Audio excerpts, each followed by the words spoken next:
Special thanks go to our many life members, individuals who have supported our work over 10 years or more, or have donated $1,000 or more. We want to also recognize and to thank our 2006, 2007 corporate and law firm members, each of whom in the past year has donated $1,000 or more to the Historical Society. Some of these firms have representatives who are here today, and I want to call their names and ask them to rise and to receive your recognition.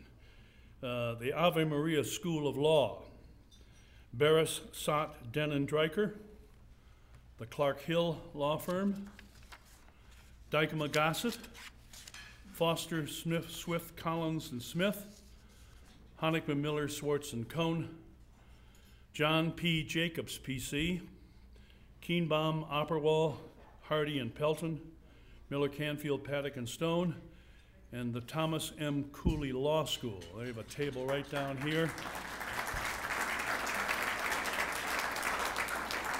I want you to meet Dean Don LeDuc of the Cooley Law School. Dean LeDuc came, has been a supporter, and his school a supporter of the society, and we thank them for coming. Now, along with them today, they brought a special person that I want you to recognize. Is there anybody in the room who can say that Thomas Cooley, there's his picture, is their great-great-grandfather? Well, someone who is the great-great-granddaughter of Thomas M. Cooley, Sue Sutherland, can say that. Sue?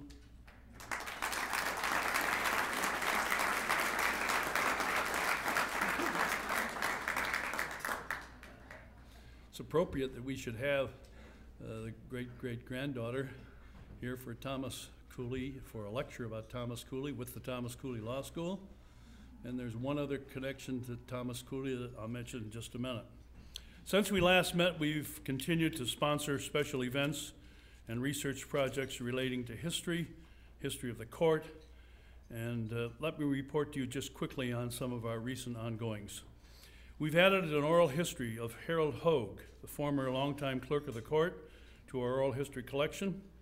We are currently in the process of editing that transcript and make it available as soon as it is as a part of our oral history collection. Our 2007 Coleman intern, Laura Langhoff, has spent the spring-summer researching a variety of topics and preparing her work for various forms of publication. She is working on developing a very brief history of the Supreme Court advocacy, a brief history of the Supreme Court clerks and the commissioners' offices, and assisting in the research of certain other projects. Under the guidance of a committee of the board, the Society is working on a project that will highlight many of Michigan's more important Supreme Court cases. We have recently become aware of a grant from the Michigan Humanities Council that will assist us in developing a Verdict of History website featuring a list of cases, written summaries of the cases, decisions, and their impact on Michigan citizens, links to opinions, and other supporting materials. This grant will also facilitate the development of high school teaching units for 5 of the cases. We look forward to further development of this project in the coming year. The newly created Advocates Guild of the Historical Society, under the direction of an executive board, has begun its work. In 2007, they will focus on developing membership of the Advocates Guild, preparing their first publication, and planning on the first annual Advocates Guild dinner with the Supreme Court. Board of Directors of the Society met this morning. We had a full agenda. We carried on our discussion and dispatched the business of that full agenda. And the board unanimously elected Scott S. Brinkmeyer of Micah, Myers, Beckman, and Jones to serve a 3-year term on the board. Scott replaced Leonard Givens, who's retiring from the board. And so now I call on Scott to stand and be recognized, together with all the other directors. That's Scott over there. Scott, you remember, is a former State Bar Michigan president, and our other board members are in attendance. Among the group of those directors, regular directors, I would call your attention to and ask you to recognize Janet K. Welsh, who you already know, or I'm telling you now, is the newly appointed Executive Director of the State Bar of Michigan. Janet.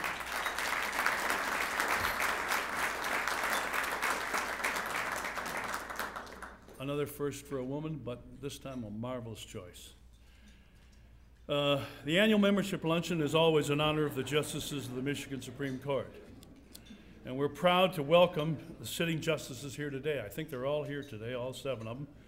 And you honor us, justices, by your presence, and to bring greetings from the court and to introduce his colleagues. I call on you to welcome Chief Justice Taylor.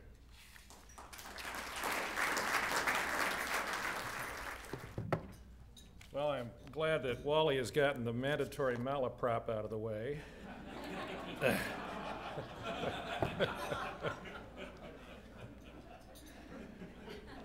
Thank you, Wally.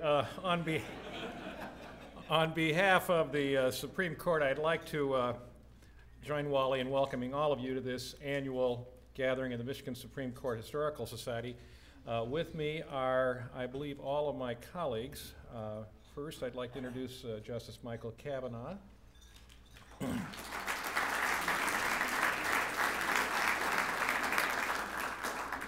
Justice Betty Weaver.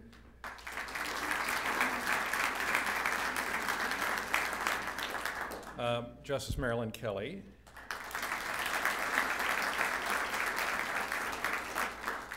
Justice Maura Corrigan. Justice Robert Young.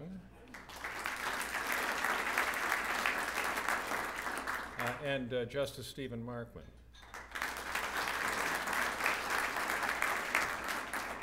I consider it no small triumph that Steve is still here. I told him if he left early, I'd make him the butt of my jokes, and so he has decided to remain.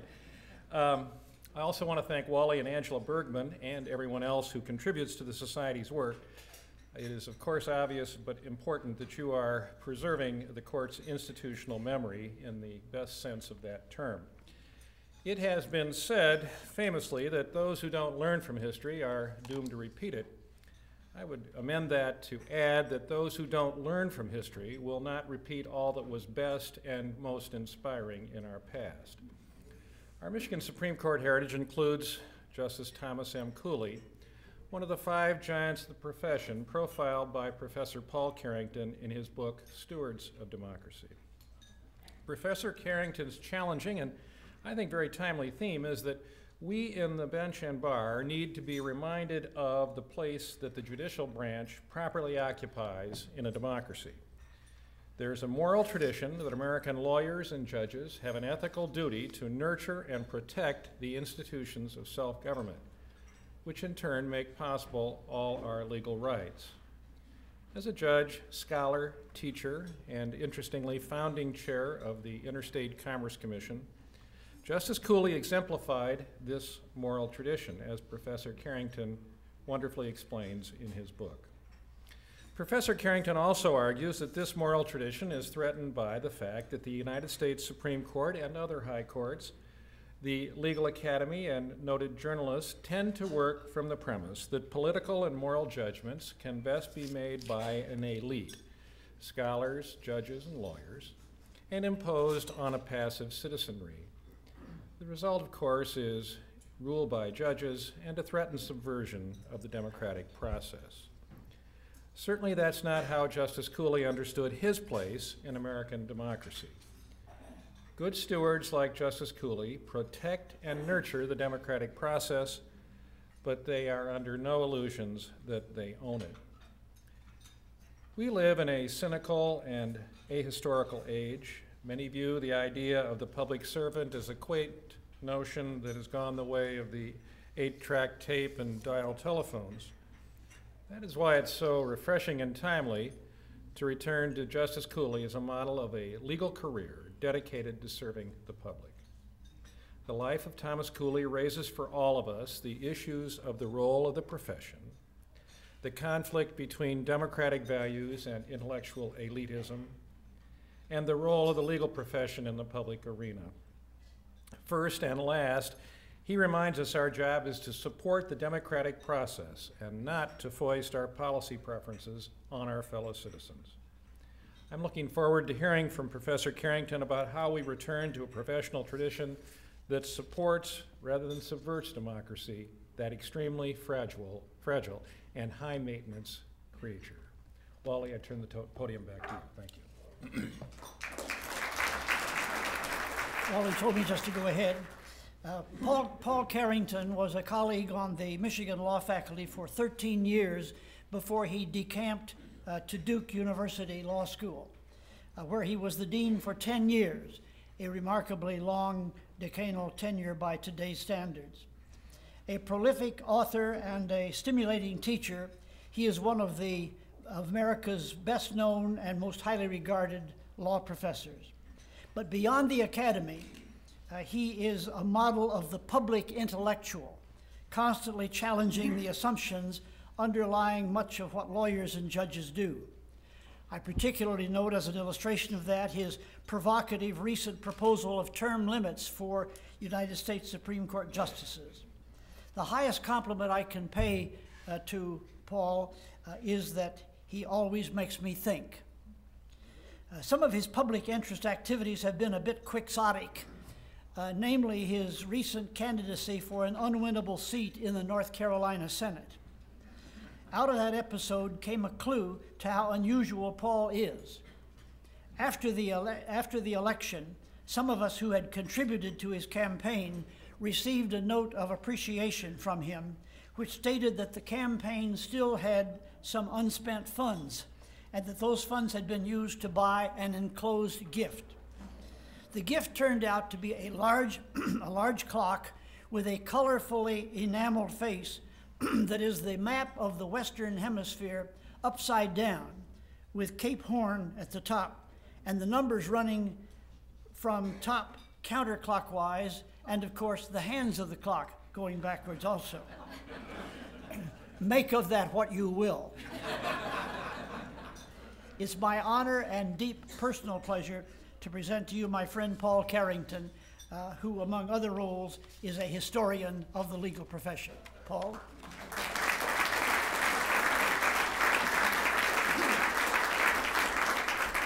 It's a great treat to be here, and I'm honored that all you people have shown up. I might explain about the clock that I suggested that it had some virtues, and that as long as you were watching this clock going backward, you were not aging, but were becoming a little younger as things went along. And you could look at this map of the Western Hemisphere upside down, and actually there are a lot of the problems we all face. If you could just turn them upside down, you might see a solution.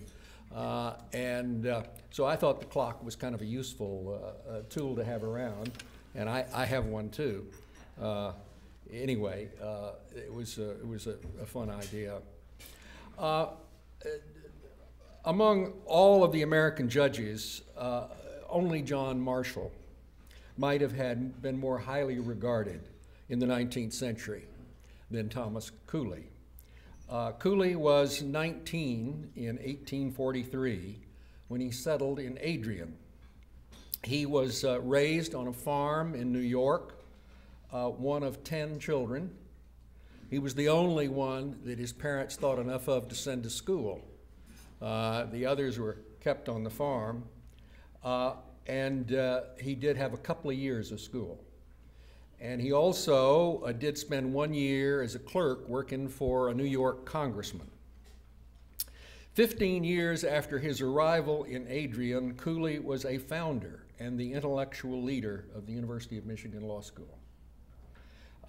It was his presence that attracted students from all over the United States because, and made a national institution of that law school. He was an extraordinarily lucid lecturer and a very forceful moralist. Say thousands of students came to listen to his lectures, and those of Justice Campbell. They'd stick around for a year or two, and then they'd go and be sworn into the profession and go on about their careers. Over 25 of them did serve on state Supreme Courts. Not so many in Michigan, but there's hardly a state in the western United States in which one of Cooley's students did not at some time sit on the court. Another 25 or 30 of them served in the United States Senate, representing states from all over the western part of the United States. And then there was Clarence Darrow, another one of Cooley's students. He was elected to the Supreme Court of Michigan in 1865. In 1868, he published Constitutional Limitations, which was the most widely cited American law book written in the 19th century by a considerable margin. And he wrote numerous other law books that were widely acclaimed. A premier law journal of the time declared his qualifications for appointment to the Supreme Court of the United States to be transcendent. In 1885, I guess it was, his 20-year career on the Supreme Court of Michigan came to an end as a result of a sweep of statewide elections by the Democratic Party. He was offered the presidency of a railroad at a monumental salary, but he declined it and stayed at the university. In 1887, Congress enacted the Interstate Commerce Act. It was the first major step in the federal government to regulate business, and the industry to be regulated was, of course, the railroads. The standards prescribed for their regulation by Congress were, no surprise to us, very, very vague. Congress couldn't quite figure out exactly what it wanted done, so it left the commission with a great deal of discretion. On advice from all sides, from the railroads, from the union, from everybody who had an interest in the matter, everybody said, would you please appoint Thomas Cooley to the board of the to the Interstate Commerce Commission. He reluctantly agreed to serve because his own health was not all that good and his wife's was not all that good, but he did go and spend 3 years at the Interstate Commerce Commission. There, he not only established the role of the agency, but he established it as one that understood its role, its responsibilities, and its limitations.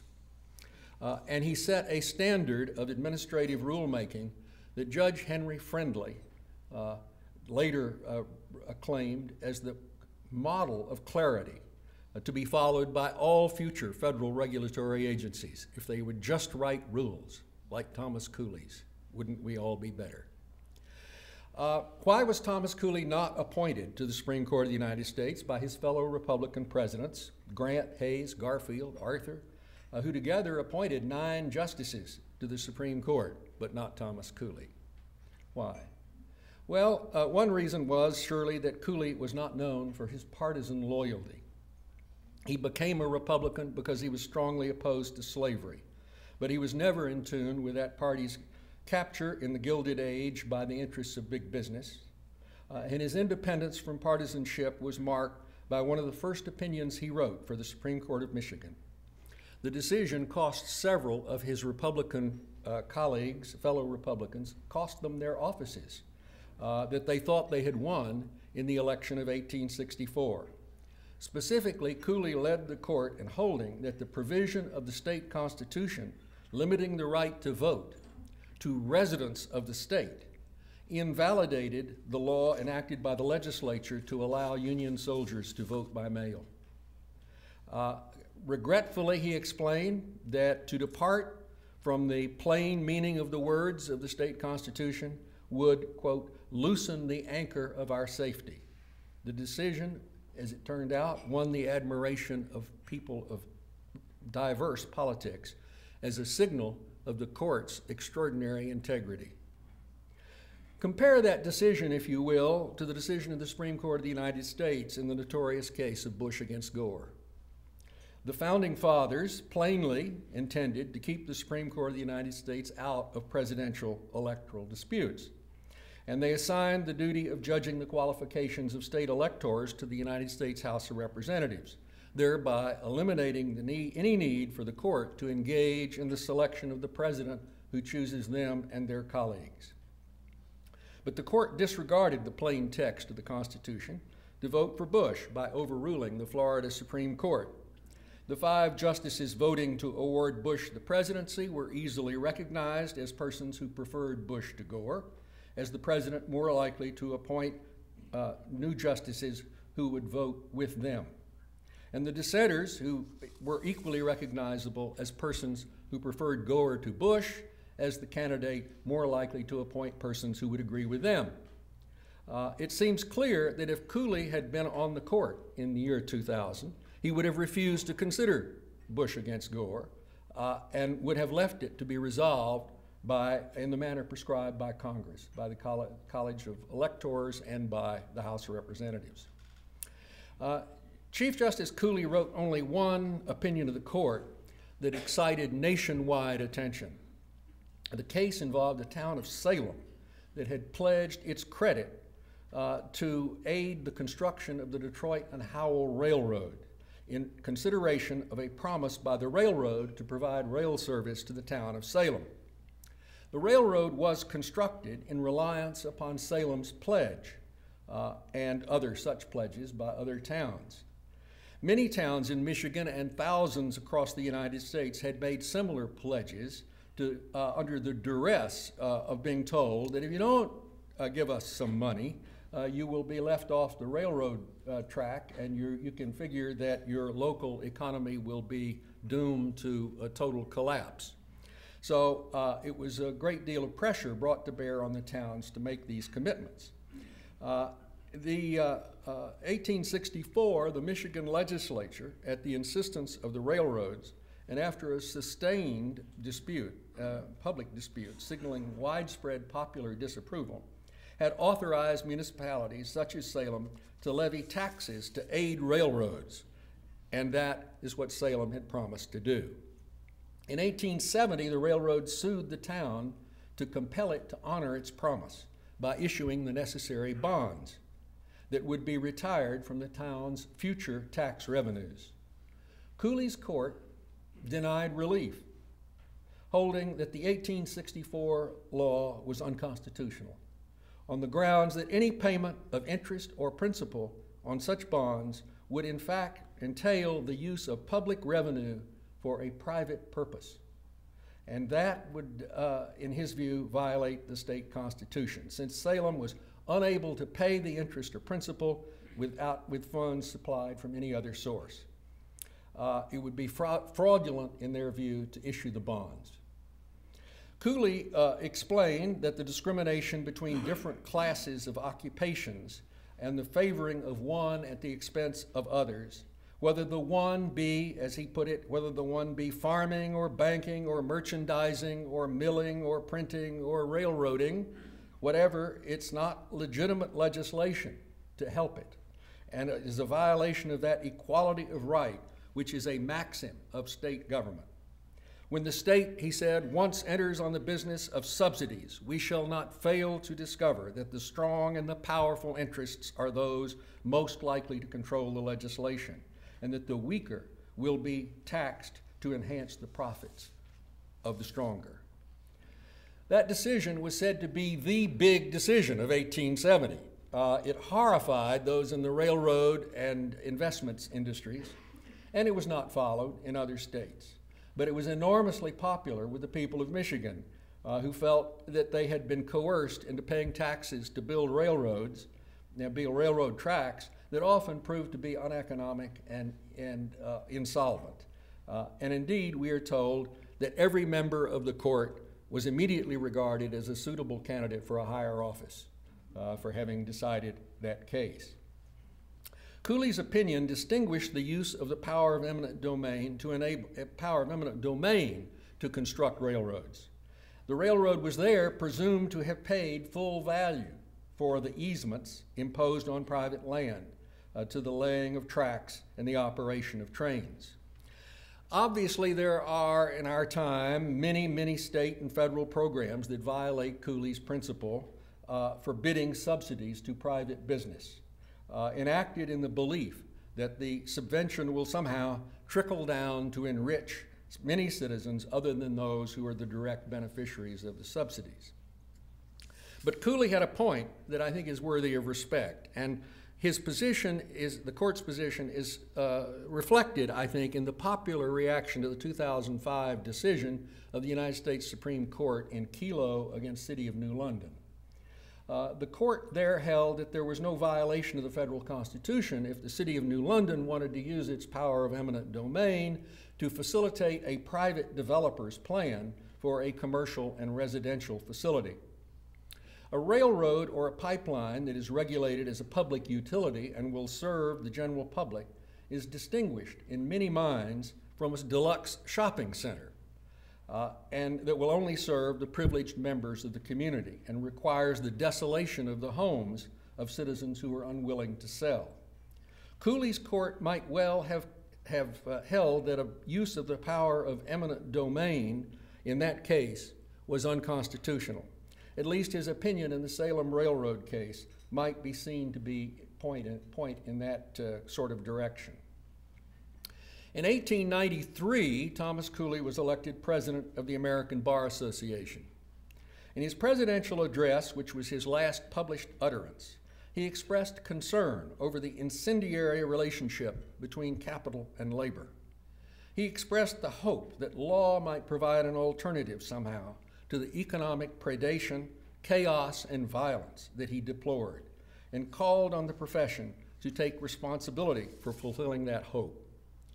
Given the enormous respect commanded by Cooley in his lifetime, we may question why the reputation declined, why his reputation did seem to decline in the 20th century. The explanation, I think, lies in the fact that Cooley was a lifelong, barn-burning Jacksonian who, from his high office, maintained equal respect for the rights of all of his fellow citizens. The issue he presented for his successors in the 20th century was fully revealed in remarks that he presented in Cambridge, Massachusetts in 1886, when he was the speaker celebrating the 250th anniversary of Harvard University and was there to receive an honorary doctorate. Of all the persons ever recognized by Harvard University over 372 years, I think only one, Abraham Lincoln, was received such a degree who had not attained a very high level of formal education. Cooley took the occasion of the receipt of this honorary degree to say that, as he put it, we fail to appreciate the dignity of our profession if we look to it either in profundity or learning, or in profundity of learning, or in forensic triumphs. Its reason for being must be found in the effective aid it renders to justice and in the sense it gives to public security through its steady support of public order. These are commonplaces, but the strength of law lies in its commonplace character, and it becomes feeble and unworthy when it expresses something different from the common thoughts of men. These words did not sit all that well with some of his hosts, President Eliot of Harvard and Dean Langdell of the Harvard Law School, who shared the aspiration of many others of that time to make measurements of formal education the standard by which we judge our fellow citizens. The idea of human capitalism was then beginning to emerge, and his hosts represented those who would make the investments required to elevate their status and maximize their returns.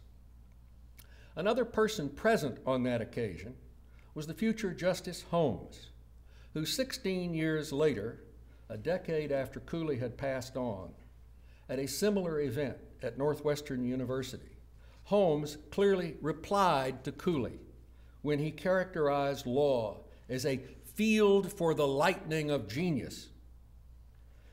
And when he affirmed that from it may fly sparks that shall free in some genius the explosive message we all long to hear. Cooley would surely have risen from his seat to respond to that statement. I think it may be fair to say that we have not yet encountered a legal genius. Instead, we have developed an environment in which high academic and intellectual attainments are deemed to be indispensable qualifications for high office, high judicial office. Knowledge of the common thoughts of men is no longer expected. And I invite you to consider the dispute recently over appointments to the Supreme Court. I'm not sure that Harriet Miers was the right person for the Supreme Court, but she was dismissed as a nominee, notwithstanding the very wide range of her political experience and the respect that she had won in diverse professional roles, and notwithstanding the fact that the other justices sitting on that court are all universally lacking in the sort of personal and professional experience from which a knowledge of the common thoughts of men might possibly have been acquired. We have managed to free our Supreme Court justices to decide only those few cases that seem to them to present issues of sufficient public importance to interest them. We have situated them in a building elegantly designed to foster in them and in their observers an exaggerated sense of their competence and authority. And we have surrounded them with an enormous million-member profession that treats them like rock stars. Our profession often derives its sense of self-worth from the romantic vision expressed by Holmes that ours is a field for the lightning of genius. Cooley's jurisprudence of intellectual modesty has been substantially abandoned. A secondary consequence of the elevation of the Supreme Court of the United States has been the subordination of state Supreme Courts. Yes, the state courts may make many important decisions and they play a vital role in our government, but seldom do we find occasions to recognize their importance or salute the judges who do their work. And for that reason, I particularly salute this event and this organization. But it should be done with the restraint and modesty that was characteristic of Cooley's own judicial work. Also, at the University of Michigan Law School, it evolved to require 3 years of rigorous study and to exclude students with inadequate formal credentials. His succession came to hold his teaching in some disregard. Cooley lectures may still be given annually at the law school, but seldom, if ever, are they occasion to salute the 19th century past or to recall the open democratic processes maintained in his time. I will leave you with the thought that in important respects, Cooley may have been wiser than his 20th century successors were prone to acknowledge, and that his insights may be growing in importance in our time. The divisions of class that were threatening the stability of the American social order at the time he gave his ABA address may be taking on a new character and making the jurisprudential modesty increasingly valuable. In the 1890s, the division was between Marxists at one end of the spectrum and social Darwinists at the other, and they contested access to economic power. But as others have recently observed, issues marking class distinctions in America today are less about money and more about status. Perhaps there are few in this audience who see themselves as objects of resentment directed at their academic attainments. But I am, however, not alone in sensing a growing alienation on the part of our fellow citizens who have not excelled at academic work, who feel most threatened by globalization on that account, and who resent the growing empowerment and status of the secure and sometimes arrogant professional class. The form of alienation that Cooley sensed and that led him to caution the profession to observe the common thoughts of men may be particularly relevant in our time. And maybe we ought to strive harder than we do to respect those whose ordinary thoughts, Cooley would say, we surely should be paying more attention to than in fact we do. So I conclude that for our time, Cooley's advice could be very well listened to, and we ought to try to pay a little more attention to the interests and desires and ambitions and values and political instincts of people who may not be geniuses, but who experience and share what Cooley referred to as the common thoughts of men. Thank you very much.